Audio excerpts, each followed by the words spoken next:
बंदो किन्नर रजनिचर कृपा करो अब सर्व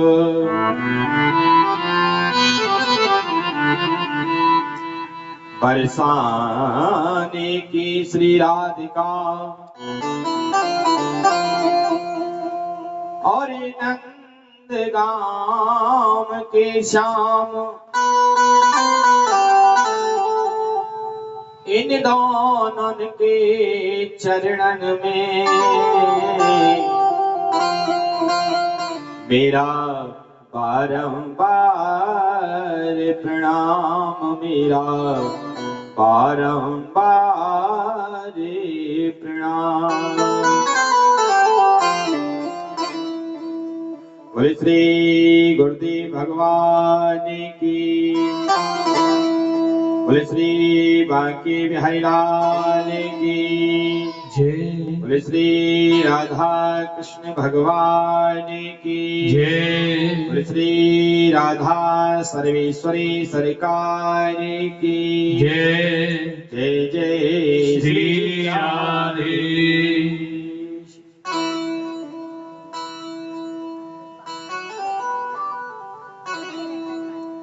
परम मंगल में परात्पर अखिलेश्वर नंद नंदन श्री ब्रज नंदन की सज्जनों बांके बिहारी गिरिराज बाबा की आज बड़ी ही कृपा हो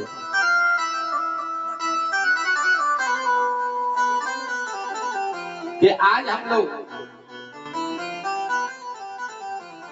श्रीमद् भागवत के द्वितीय दिवस की कथा में प्रवेश करने के लिए जा रहे हैं।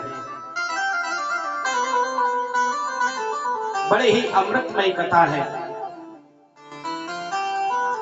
हमारे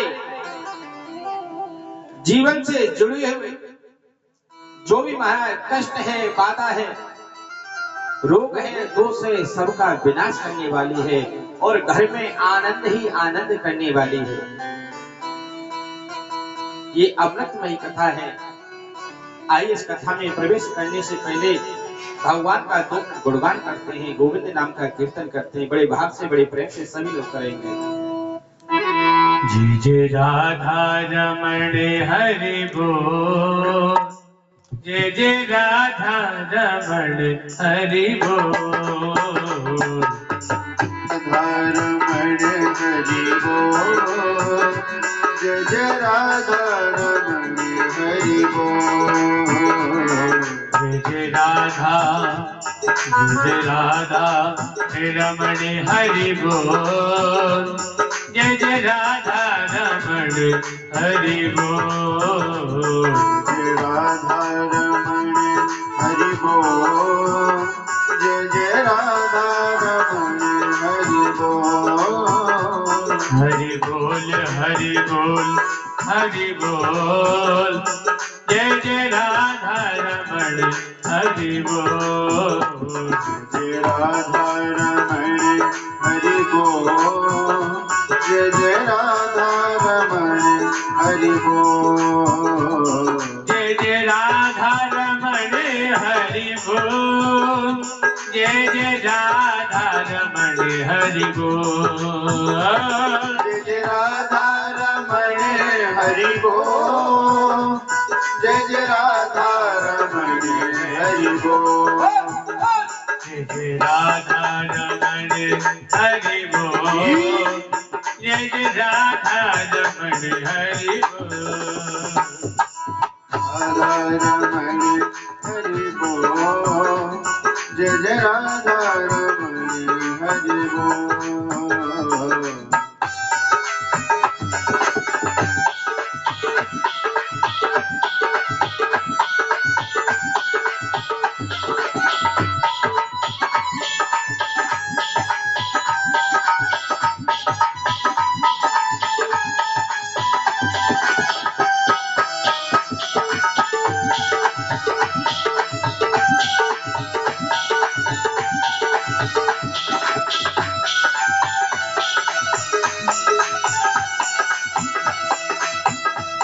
हरि बोले हरि बोले हरि बोल, जय जय राधा रमण हरि बोल। हरि बोल हरि बोल हरि बोल, जय जय राधा रमण हरि बोल। जय जय राधा रमण हरि बोल, जय जय राधा रमण हरि बोल। राधा रमण हरि बोल, जय जय राधा रमण हरि बोल।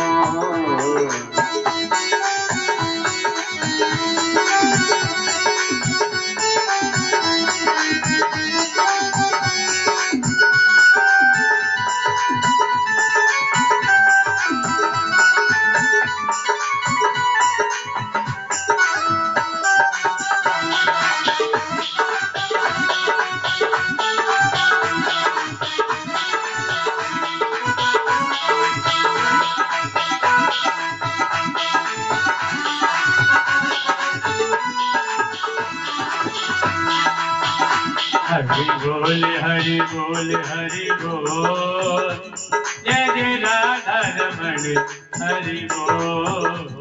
हरि बोल हरि बोल हरि बोल, जय जय राधा रमण हरि बोल। जय जय राधा रमण हरि बोल, जय जय राधा रमण हरि बोल।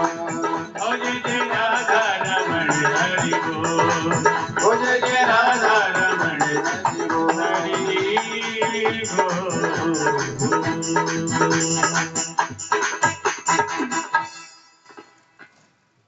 सद्गुरुदेव भगवान की जय। श्री राधे श्री राधे।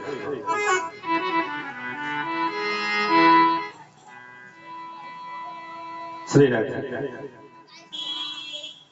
कलाप में बहुत ही सुंदर कथा का रसपान किया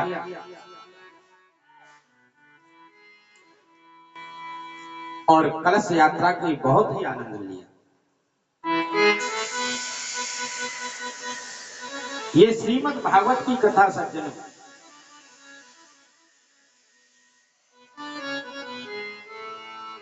ये ऐसी कथा है कि हमारे जीवन की जितनी भी व्यथा है ना, उसको दूर कर देती है। आप विचार करो,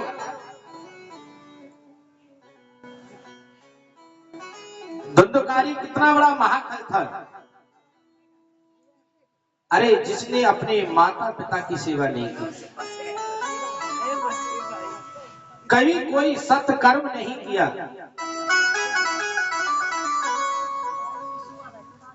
कभी मंदिर में नहीं गया, कभी भागवत का कथा का रसपान नहीं किया, कभी गौ सेवा नहीं की, इतना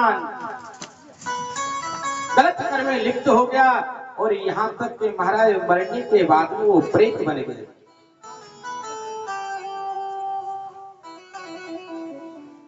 लेकिन जब गोकर्ण जी महाराज ने उसके निमित्त श्रीमद् भागवत की कथा का रसपान कराया, तो सज्जनों वो भी उसकी सदगति हो गई और भगवान के धाम को प्राप्त हो गया। आप विचार करो, अगर धुंधकारी की मुक्ति हो सकती है, धुंधकारी की सदगति हो सकती है, तो क्या हमारी नहीं हो सकती है? अरे श्रीमद् भागवत की कथा है, अरे इसको एक बार नहीं, दो बार नहीं, 10 बार नहीं, अरे इसको तो बार बार बार बार भी हो, क्योंकि इसमें अमृत ही अमृत भरा है। आप जितना इसका रसपान करोगे सज्जनों, उतना ही आपके अंदर आनंद आएगा। क्योंकि श्री सुखदेव जी महाराज, श्री वेदव्यास जी महाराज ने बड़ा ही सुंदर व्याख्या की है कि निगम कल्पतरो गलितम फलम सुख मुखा द्रव संयुतम पिबति भागवतम रसमाल्यम महोरहो रसिका भुवि भावुक। बोले निगम कल्पत्रो गलितम, यानी ये एक अमृत फल है और इस अमृत फल में कहीं भी कोई गुठली नहीं है। अगर आपका अगर कोई फल खाओगे तो उसके अंदर कोई बीज या गुठली निकलेगी, लेकिन ये तो एक ऐसा फल है कि इसके अंदर अमृत ही अमृत भरा है।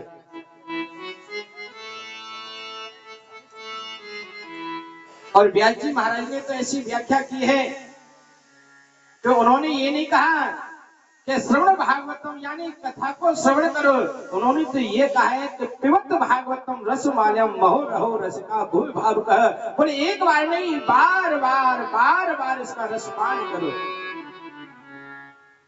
क्योंकि जिस चीज को हम सुनते हैं ना तो वो तो इधर से सुनते हो उधर से निकल जाती है, और लेकिन जब हम एकदम भाव विभोर होकर सुनते हैं,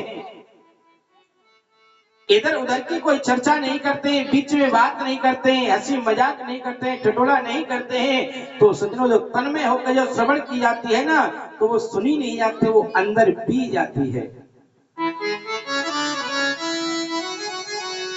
और श्रीमद् भागवत का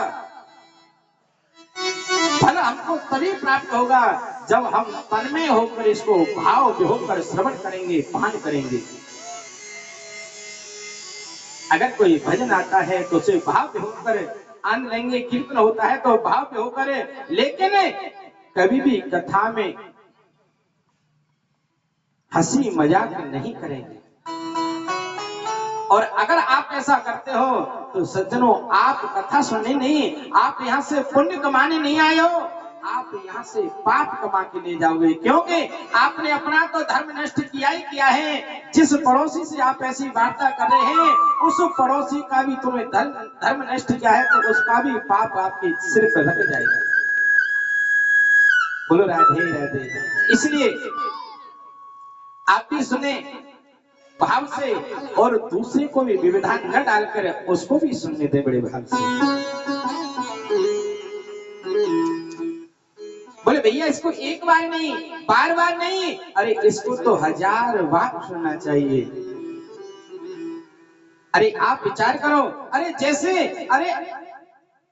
धुंधकारी जैसे महाकाल की मुक्ति हो सकती है तो हमारी और आपकी क्यों नहीं हो सकती है? अरे जरूर होगी, क्यों नहीं होगी, बड़े भाव से होगी। एक छोटा सा कीर्तन।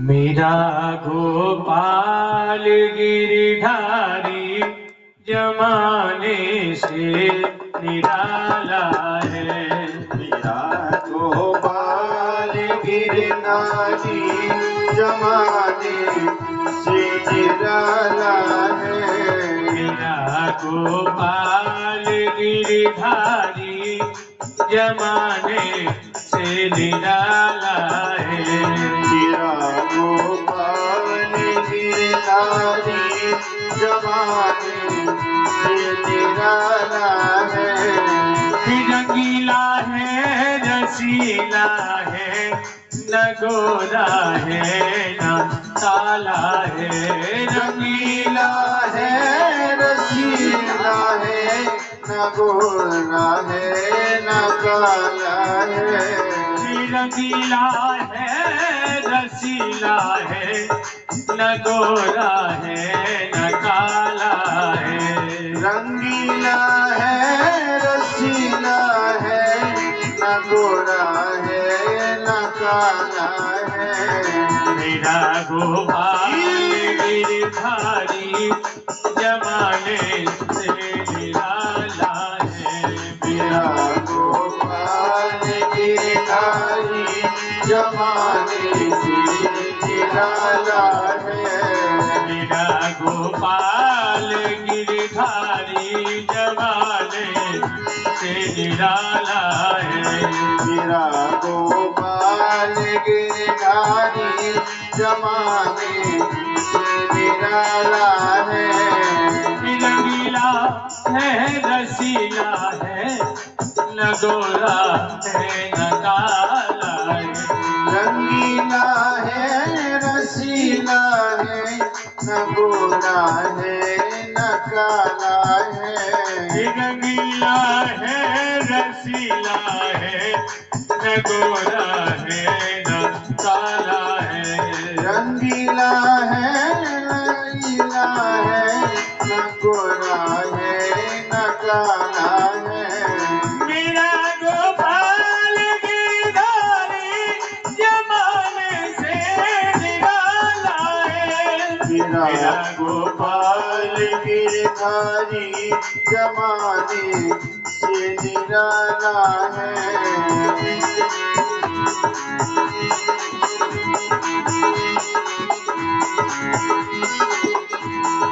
मेरा गोपाल गिरधारी जमाने से निराला।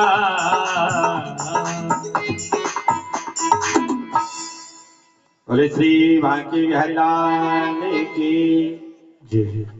बोले श्री राधा रानी सरकार की जय। आज जिस प्रकार आज हम और आप जैसे श्रीमद् भागवत की कथा का रसपान करने के लिए जैसे यहाँ पर जयंती नगर में एकत्रित हुए हैं, ऐसे एक पवित्र स्थान है जिसका नाम है नैमिषारण्य तीर्थ।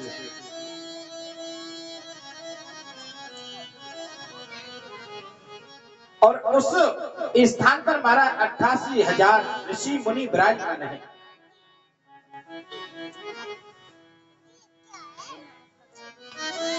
और उनके मध्य में एक संत विराजमान है जिनका नाम सूत जी है। आज उन ऋषियों ने श्री सूत जी महाराज से प्रश्न कर दिया, बोले प्रभु अरे आप तो प्राणों के ज्ञाता हैं, आप तो वेदों के जानकार हैं, अरे आप तो विद्वान हैं, लेकिन हम आपसे एक नहीं दो नहीं आज हम आपसे 6 प्रकार के प्रश्न करेंगे।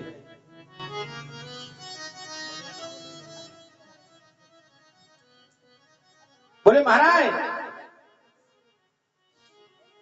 ये कलयुग है, इसमें कई प्रकार से मानव अपने अपने कर्मों से दुखी है।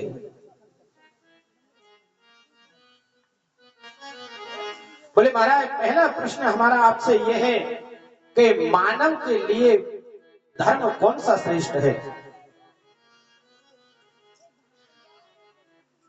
बोले हजारों रुपए दान करना श्रेष्ठ है या सुबह 4 बज के स्नान ध्यान करके मंदिर जाकर पूजा पाठ करना श्रेष्ठ है? बोले महाराज हमारे को मानव का धर्म क्या है ये बताइए। बोले दूसरा प्रश्न ये है, बोले हम मंदिर जाते हैं तो हमारे मन में कई प्रकार के प्रश्न उठते हैं। कोई कहते हैं माताजी श्रेष्ठ हैं, कोई कहते हैं भैरू बाबा श्रेष्ठ हैं, कोई कहते हैं शंकर बाबा श्रेष्ठ हैं, कोई कहते हैं हनुमान जी श्रेष्ठ हैं, कोई कहते हैं राधा कृष्ण श्रेष्ठ हैं, कोई कहते हैं लक्ष्मी नारायण श्रेष्ठ हैं। महाराज कई कई लोग अपने अपने भाव प्रकट करते हैं। बोले महाराज हम किसकी पूजा करें, श्रेष्ठ कौन है? ये बच्चों को शांत कर दो भैया, बाहर कर।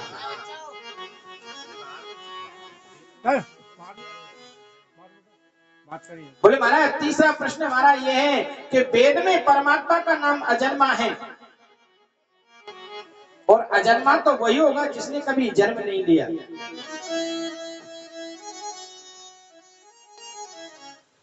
तो प्रभु हमें ये बात बताइए कि वो दशरथ का बेटा राम कैसे बना, वो देवकी और वसुदेव का पुत्र कैसे बना? और बोले महाराज चौथा प्रश्न हमारा यह है कि भगवान के अवतार कितने हैं? कोई तो कहते हैं 2 अवतार हैं, कोई कहते हैं 5 अवतार हैं, कोई कहते हैं 24 अवतार हैं और कोई तो ऐसा भाव प्रकट करते हैं कि हरि अनंत हरि कथा अनंता।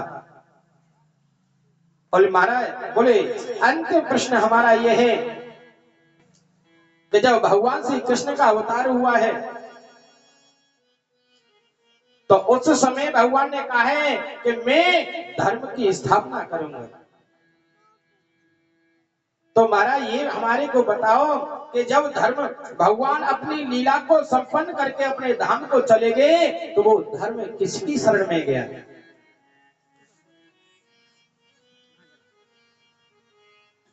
आज सज्जनों, सौनकादिक ऋषियों ने श्री सूत जी महाराज से ऐसे जिज्ञासा में प्रश्न किए हैं। आज सज्जनों, श्री सूत जी महाराज बड़े गदगद हो रहे हैं। आज बोले बोले भैयाओ, मैं आपके इन प्रश्नों का उत्तर अवश्य दूंगा, लेकिन पहले मैं श्री सुखदेव जी के चरणों में एक बार वंदन करूंगा।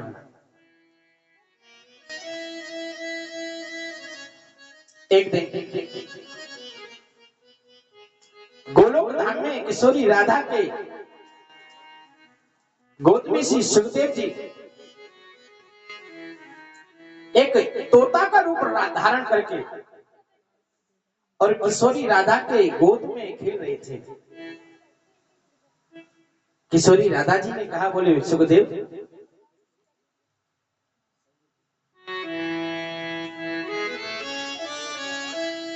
बोले बेटा आप पृथ्वी लोक पर जाओ और जाकर वहां पर भागवत का प्रचार करो। आशीष सुखदेव जी महाराज बोले बोले बोले माँ, मैं पृथ्वी लोक पर नहीं जाऊंगा। अरे वहां पर विष्णु की माया ऐसी ऐसी चंचल है कि अगर मैं आपकी अगर 2-4 माला भी अगर यहाँ पे मैं आपका भजन करता हूँ, जप करता हूँ, अगर मैं वहां चला गया तो मैं ये माला से भूल जाऊंगा और 84 के चक्कर में पड़ जाऊंगा। बोले राधे राधे। मैंने कल कहा था ना आपसे, कलश यात्रा में कितनी माता बहनें थी। आज कोई एक आधी आई होगी, नहीं तो महाराज सब घर पे है। बोले राधे राधे। देखो एक आपको एक विशेषता बताऊं, ये जो कलश यात्रा है ना, ये कोई होड़ नहीं किसी की। ये कलश यात्रा का बड़ा ही महत्व है। एक ही है गंगा मैया और दूसरी है श्रीमद् भागवत की कथा की यात्रा। वैसे नियम ये होता है कि जो भी कलश उठाए उनको नित्य सुबह शाम अपने कलशों की पूजा करनी चाहिए और कथा भी श्रवण करनी चाहिए। चलो कोई मैया दूर से हैं, सुबह शाम नहीं आ सकती हैं क्योंकि घर गृहस्थी में कई काम रहते हैं, तो लेकिन ये जरूर है कि एक समय आके कथा भी श्रवण करें और कलश पे अपने पे दीपक जरूर लगाएं। और ज्यादा नहीं, वैसे नियम तो ये है कि 108 परिक्रमा श्रीमद् भागवत जी की करनी चाहिए। और अगर आपसे 108 नहीं हो पा रही है, आपके पास समय इतना नहीं है, तो कम से कम 4 परिक्रमा तो अवश्य लगानी चाहिए। और उसके ऊपर आपके शरीर की शक्ति के ऊपर, हमारा समय के ऊपर आप कितना भी लगा। बोले राधे राधे।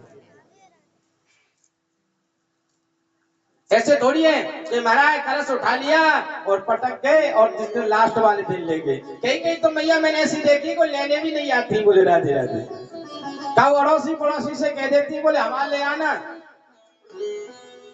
ऐसा कभी नहीं करना चाहिए। ये भगवान का साक्षात्कार रूप है। यहाँ सज्जनों आप एक विचार करो, आज से 4 दिन पहले क्या इस पांडाल में बैठ सकते थे? अगर आपसे कोई ये कहे कि भैया तो यहाँ बैठ जाओ तो आए रे महाराज कैसे, लेकिन आज ये ऐसा लग रहा है कि आप यहाँ से जाने का मन नहीं करता है, क्योंकि अब ये प्लॉट नहीं है, ये कोई वो नहीं। अब ये महाराज ये मंदिर है, यहाँ पर साक्षात मेरे राधा और कृष्ण यहाँ विराजमान है।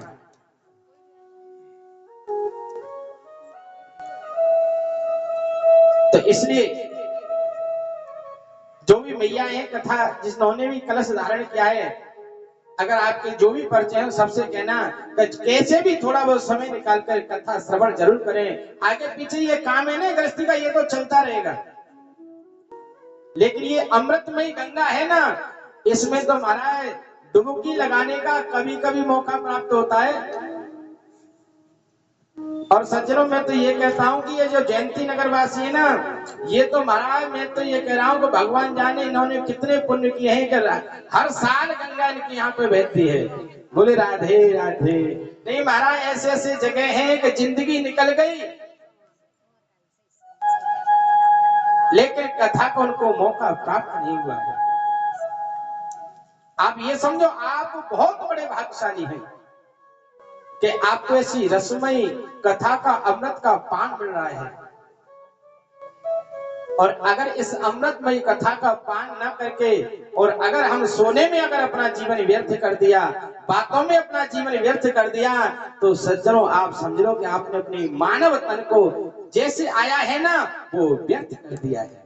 बोलो राधे राधे। इसलिए इस मानव तन हमको मिला है, तो इस मानव तन से हमको ऐसा सत्कर्म करना चाहिए, क्योंकि पता है जितने भी अनेक योनियां हैं वो समस्त योनियों का भोग भोगने के बाद एक बार परमात्मा कृपा करता है कि मनुष्य तन देता है। क्योंकि आप विचार करो, आप पशु होते या पक्षी होते या कोई चींटी मकोड़े होते तो क्या है ऐसे श्रीमद् भागवत थोड़ी सुनने का मौका प्राप्त होता। ये मौका कब प्राप्त होता है? तब हमको मानव तन मिलता है। और इस मानव तन को हमको मिलने के बाद में भी, और महाराज अगर हमने इसको विषय भोग में ही बांट दिया, अगर और साधनों में, ऐसा नहीं, परमात्मा ऐसा नहीं कहता है कि आप 24 घंटे आकर यही बैठो। अरे परमात्मा तो ये कहता है कि जो समय है उसको बांट दो। अरे हम जीवन में क्या कर रहे हैं, जो हमारा सुबह शाम का कर्म है उसको बांट दो, लेकिन उसमें से कुछ समय ऐसा निकालो तो वो परमात्मा के विषय में होना चाहिए। ये खाना पीना सोना नाचना गाना तो हमारा जिंदगी भर लगा रहेगा, लेकिन ऐसे अपने जीवन को धन्य करने का मौका कभी कभी प्राप्त होता है। ऐसे ऐसे इसमें हमारे जीवन को धन्य करना चाहिए। आज ऐसे ही सुखदेव जी कह रहे, बोले माता जी, अरे माता मैं मृत्यु लोक में नहीं जाऊंगा। अरे वहां पे माया इतनी चंचल है, विष्णु की माया इतनी चंचल है कि मैं 2-4 बार आपकी जो माला जप करता हूँ, भजन करता हूँ, वो भी मैं भूल जाऊंगा और माया के चक्कर में पड़ जाऊंगा। किशोरी राधा ने कहा, बोले बेटा मैं तेरे को वचन देती हूँ कि तुम्हारे ऊपर विष्णु की माया का कोई प्रकोप नहीं होगा। आज श्री नारद जी महाराज के मन में एक विचार आया, भाई सुखदेव की कैसे भी कैसे उत्पत्ति होनी चाहिए।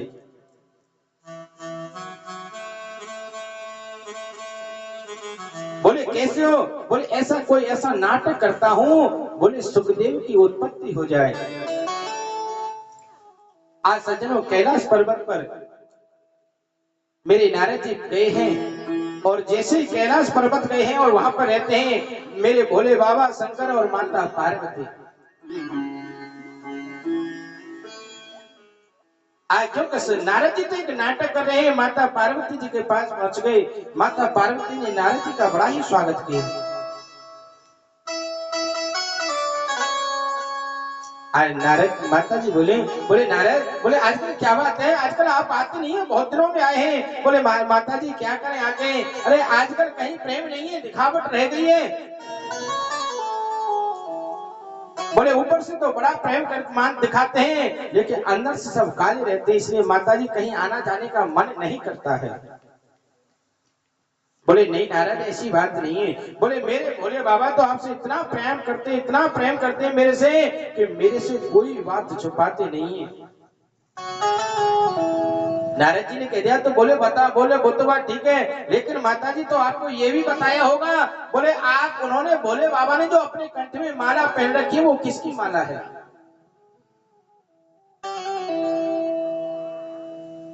अब तो माता जी का दिमाग थोड़ा सा घूम गया।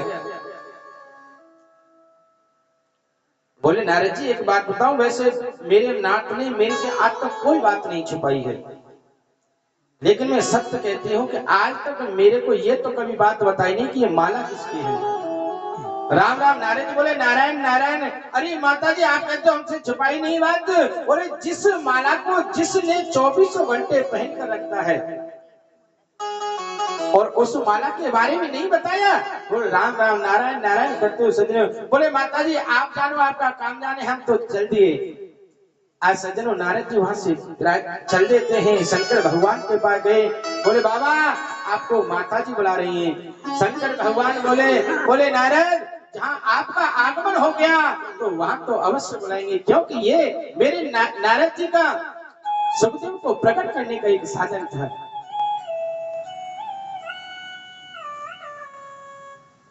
आज माता जी थोड़े से आवेश में आ गई, क्योंकि माताओं का ये भाव है कि अगर उनकी कोई बात सही नहीं हो ना तो उनको तुरंत कोई गुस्सा आ जाती है। आज ऐसे उनको आवेश में आ गई, बोले अरे अरे बोले बाबा जैसे आए, बोले देवी क्या बात है आज आपका चेहरा उतरा उतरा कैसे लग रहा है, ये नेत्र लाल लाल क्यों हो रहे हैं, क्या चक्कर है आज। मैया बोली बोले रहने दो, बोले जले पे नमक मत छिड़को। अरे मुझे तो आज पता चला है कि बाहर से तो आप काले होई हो, लेकिन मुझे तो आज पता चला है कि आप अंदर से तो बहुत काले हैं। मेरे भोले बाबा बोले क्योंकि भोले तो भोले हैं। बोले देवी आप क्या कैसी बात करते हैं, अरे अंदर से काला तो वो होता है जो कपट करता है। और देवी सत्य कहता हूं मैंने कभी भी आपसे कपट नहीं किया है। बोले अरे आपने ऐसी कपट नहीं किया है तो ऐसी कौन सी कृपा, कौन सी ये माला किसके पहनी आपने आज तक बताई नहीं। बोले मैं आपके साथ रहती हूँ तो ये माला किसकी है। बोले देवी अगर आपसे मैं वास्तविक प्रेम करता हूँ तो ये माला ही उसकी प्रतीक है। बोले क्या कारण है। बोले देवी जब भी आप अपने शरीर का परित्याग करती हो तो मैं आपकी याद बनी रहे, इसलिए मैं आपकी माला अपने गले में पिरो लेता हूं। अब तो माता जी के दिमाग में और एक कीड़ा घुस गया। बोले राम राम अरे ऐसी कौन सी आपने दवा पी रखी है, अरे ऐसी कौन सी औषधि आपने खा रखी है कि मेरे को तो बार बार मरना पड़ता है और आप कभी मरते नहीं। बोले बाबा अब तो वो औषधि मुझे भी पिलाओ। बोले देवी वो ऐसी औषधि नहीं है, अरे मैंने एक ऐसी अमृत कथा का रसपान किया है और उस कथा का रसपान करने से इंसान की कभी भी मृत्यु नहीं होती है। अब तो माता पार्वती जी बोले नहीं मेरे को तो वही कथा का रसपान करना है। आज मेरे भगवान बोले देवी वो तो ठीक है मैं कथा सुनाऊंगा, लेकिन ऐसे कथा नहीं। अरे मेरी कथा जो होती है ना वो नेत्र बंद करके कथा सुनाता हूँ और मेरी कथा लगातार चलती है, लेकिन मेरी कथा में मेरे को कैसे पता चलेगा कि आप मेरे को कथा सुन रही हैं कि नहीं सुन रही हैं। बोले नाथ आप इसकी कोई चिंता मत करो। बोले इसके लिए मैं आपको एक संकेत दूंगी, ऊह का आवाज दूंगी। आज मेरे भोले बाबा माता पार्वती को कथा सुना रहे हैं, माता पार्वती सुन रही हैं और उसी कैलाश पर्वत पर सज्जनों एक पक्षी और पक्षिणी रहती हैं। आज बर्फीली हवा चली और उनका एक अंडा था वो फूट गया और वो पक्षिणी थी वहां पक्षी था उसे छोड़कर फूटे हुए अंडे को वहां छोड़कर चली गई। और सज्जनों वही जैसी कथा मेरे भोले बाबा सुना रहे थे, उस कथा के प्रभाव से उस सज्जनों अंडे में जीव का प्रादुर्भाव हो गया और उस अंडे से एक सुंदर एक तोते का रूप धारण कर लिया।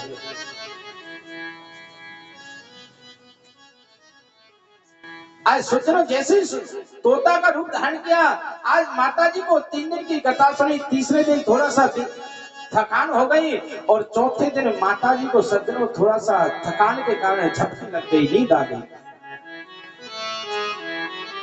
अब जैसे ही चौथे दिन की कथा प्रारंभ हुई सज्जनों मेरे भगवान की लीला थी और उस तोता ने सोचा बोले अरे अगर कथा कह रहे हैं, अगर माता जी का हुक्रा बंद हो गया, और अगर हुक्रा बंद हो गया तो बाबा की समाधि टूट जाएगी, और समाधि टूट गई तो जो रस अमृतमयी कथा है उसका रस पान मेरे को नहीं प्राप्त होगा।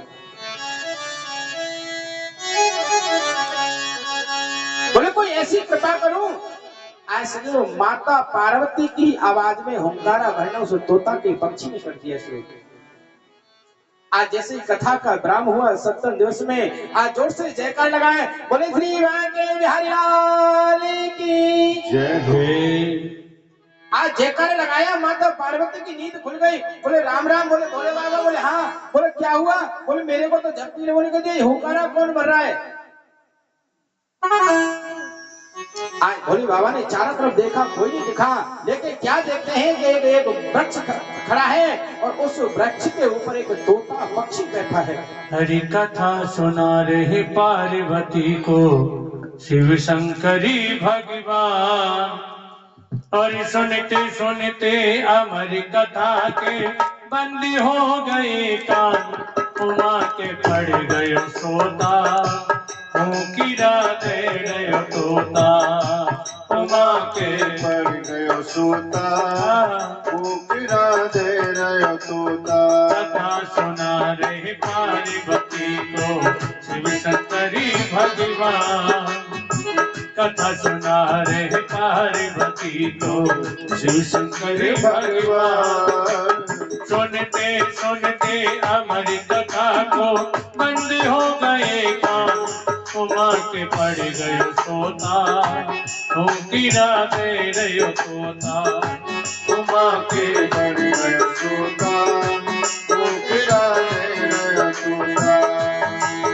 हरी मछली उठी थी गोरा शिव शंकर से बतराई, वो मछली गई शिव गोरा, शिव शंकर से बतराई। हरी अमर कथा कह दे नारद ने याद दिलाई, अमर कथा कह दे नारद ने याद दिलाई। और अमर कथा के सुनते ही, हाँ अमर कथा के सुनते ही कट जाए पाप भगवान, उमा के पड़ गयो सोता, कीड़ा दे रयो तोता, उमा के पड़ गयो सोता, कीड़ा दे रयो तोता। करम कोई बन गयो तोता, कीड़ा दे रयो तोता। करम कोई बन गयो तोता, कीड़ा दे रयो तोता।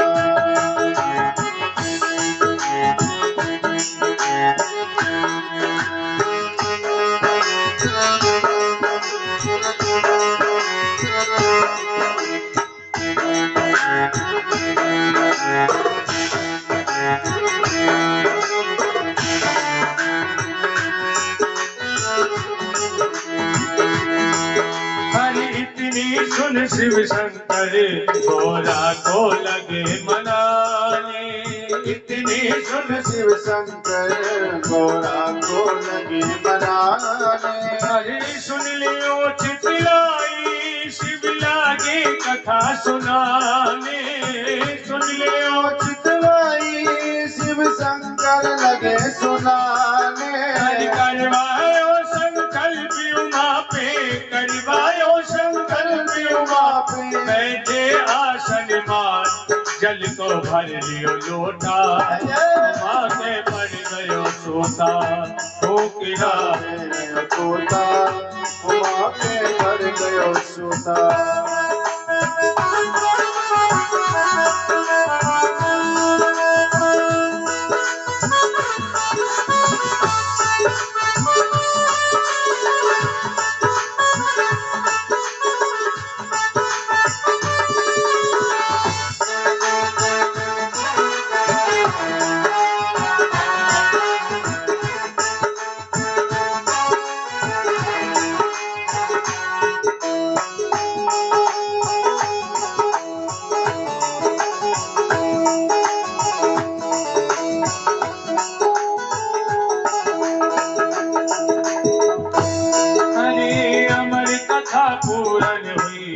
शिव जी ने पूछा ऐसे अमर कथा पूर्ण हुई शिव जी ने पूछा ऐसे पार्वती अब कह दो ये अमर कथा सुनी कैसे पार्वती अब कह दो ये हमारी कथा सुन कैसे देखा जो शिव जी ने मुड़ के देखा जो शिव जी ने मुड़ के सो रही नींद में आए नींद में ले रही झूठा उमा के पड़ गयो हो गिरा दे सोता उमा के पड़ गए सोता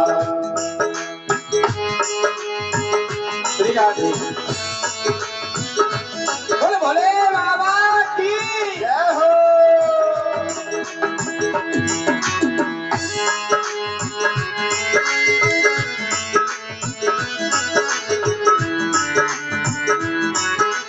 हरी सोच उठे शिव जी ये हूँ कि कौन भरा था सोच रहे शिव जी ये भूख कौन भरा था अरे देखा और न कोई बस एक तोता बैठा था देखा ना कोई और बस एक तोता बैठा था प्रेम मगन हो कथा सुन लीनी प्रेम मगन हो कथा सुन लीनी जीवन सफल बनाए वो किड़ा दे तोता माँ के पड़ गए तोता ओ किड़ा दे तोता उमा के पड़ गए सोता माँ के पड़ गए तोता वो किड़ा दे रहे तोता माँ के पड़ गए तोता वो किड़ा दे रहे तोता बोले श्री बांके बिहारी लाल की आज सज्जनों जैसे ही भोले बाबा ने देखा बोले ये तोता बैठा है आए जैसे ही देखा बोले कोई बात नहीं इसने कथा सुनी लेकिन इसने कथा तो सुनी है लेकिन इसने कथा बिना नेम के सुनी है क्योंकि श्रीमद् भागवत की जो कथा है ना उसका नेम है सुनने का बोले नेम तो ये है कि यजमान को सबसे पहला नियम यह है कि यजमान को एक समय फलाहार करना चाहिए एक समय ही आहार लेना चाहिए और दूसरा नियम यह है कि 7 दिवस तक यजमान को पलंग पर नहीं बैठना चाहिए तख्त पे बैठ सकते हो लेकिन पलंग पर नहीं सो सकते हो न बैठ सकते हो तीसरा नियम यह है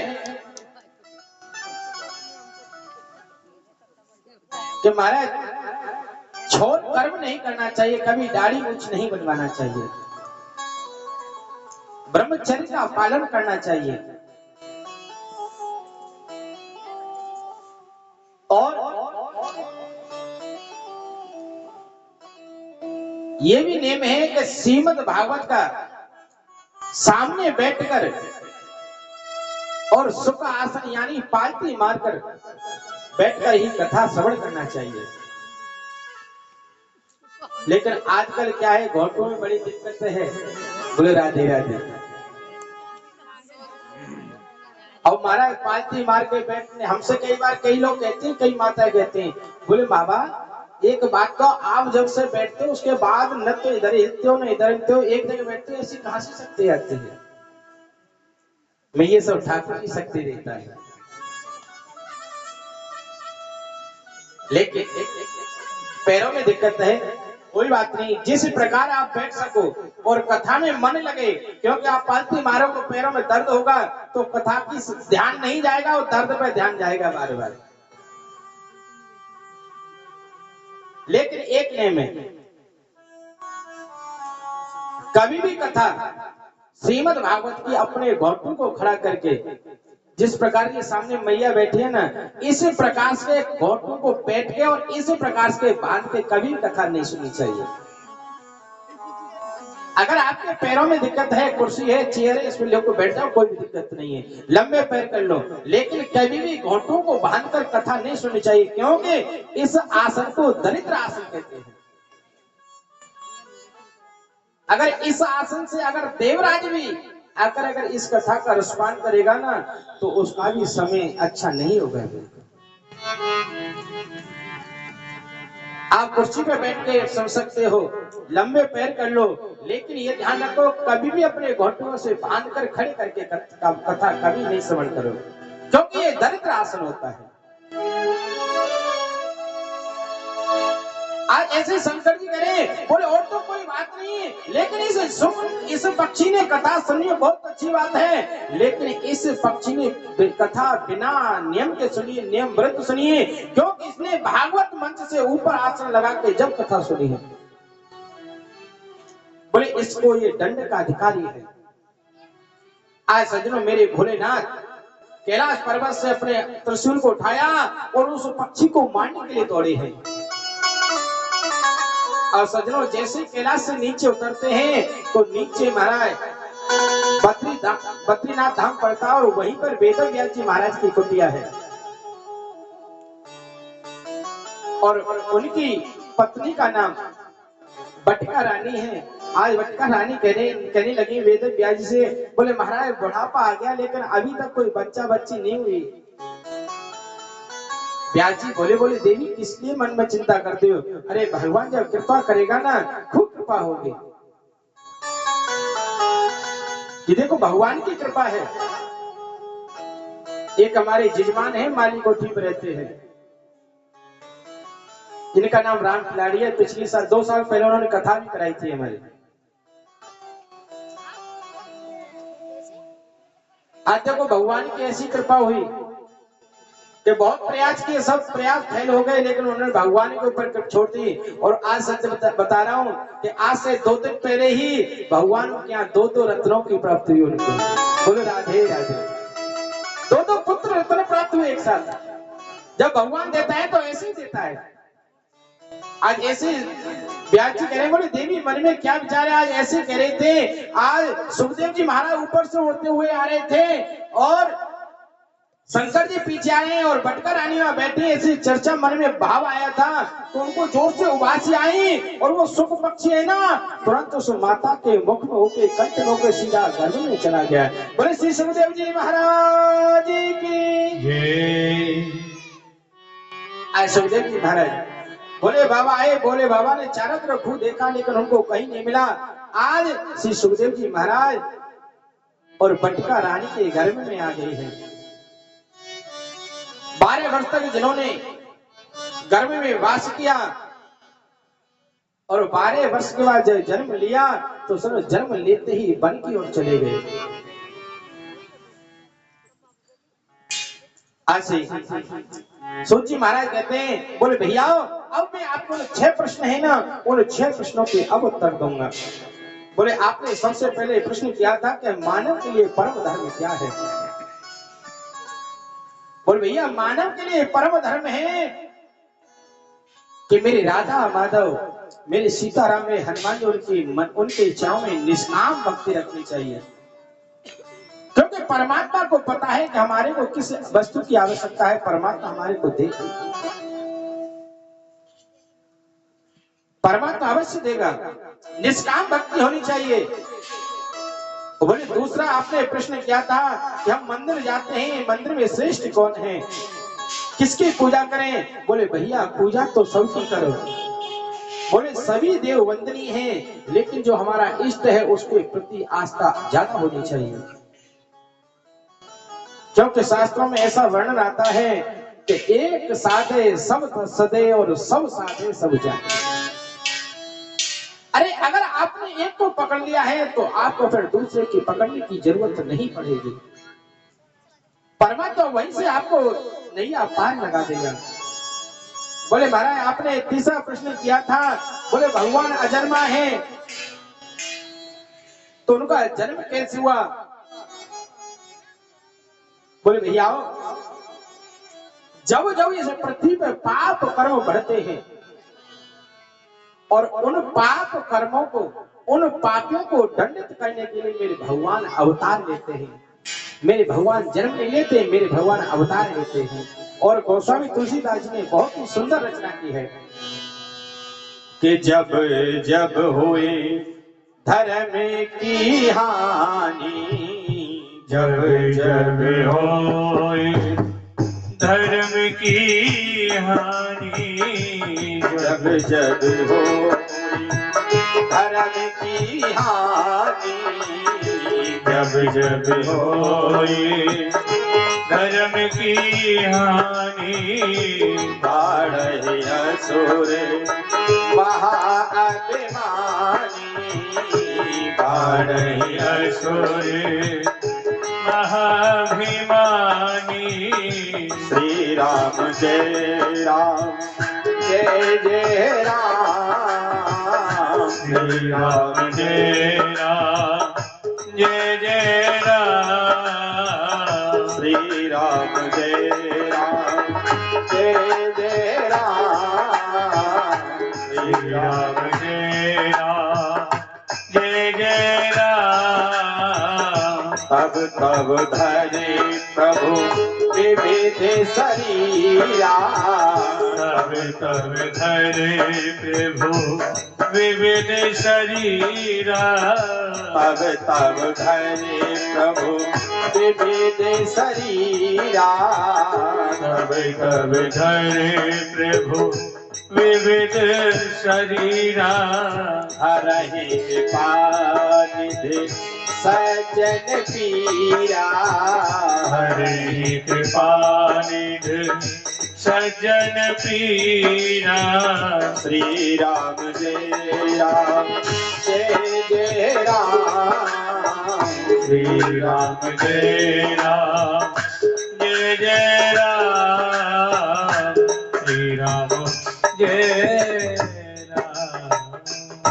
बोले भैया, जब भी पृथ्वी पर पाप कर्म ज्यादा बढ़ता है, दुष्टों का बोलबाला ज्यादा होता है, तो मेरे भगवान अवतार लेते हैं उन पापों को दंडित करने के लिए। और भैया, भगवान के 24 अवतार हैं, लेकिन उन 24 अवतार में मानव के जीवन से जो जुड़े हुए अवतार हैं वो सिर्फ 2 हैं। एक है राम और दूसरे हैं कृष्ण। अवतार तो 24 हैं भगवान के, लेकिन हमारे मानव के जीवन से जो जुड़े हुए अवतार हैं वो सिर्फ 2 हैं। कि राम कृष्ण 2 एक हैं, और अंतर नहीं निवेश, और इनके नयन गंभीर हैं, और उनके चपल विशेष। बोले राम और कृष्ण दोनों एक हैं, लेकिन उनमें थोड़ा सा ही अंतर है कि मेरे भगवान मर्यादा पुरुषोत्तम राम है और मेरे भगवान श्री कृष्ण लीला पुरुषोत्तम कृष्ण है। क्योंकि राम ने जो किया है उसको हम लोग कर सकते हैं, क्योंकि राम जी का तो जीवन इतना आदर्श है कि हमारे जीवन को महाराज एक एक पहलू ऐसा है कि हमारे जीवन को धन्य बनाने वाला है। क्योंकि वो मर्यादा पुरुषोत्तम राम है और मेरे भगवान लीला पुरुषोत्तम है, वो तो लीला करते हैं। शास्त्र ऐसा कहते हैं कि भगवान श्री राम ने जो किया है उसे हमको जीवन में अपनाना चाहिए, और भगवान श्री कृष्ण ने जो कहा है, उन्होंने जो किया उसको हम नहीं कर सकते। क्योंकि भगवान श्री कृष्ण महाराज जेल में जन्म हुआ और जन्म लेते ही गोकुल में भगना पड़ा, और वहां महाराज क्षेत्र के दी मौसी पूतना मारने के लिए आ गई, और उसने ऐसे कालकूट नाम के ऐसे जहर का पान करना पड़ा भगवान को। तो आप विचार करो, हम कोई ऐसा थोड़ी कर सकते हैं। और अगर ऐसा करेंगे तो महाराज जहर पिएंगे तो पता है क्या होता है। बोलो राधे राधे।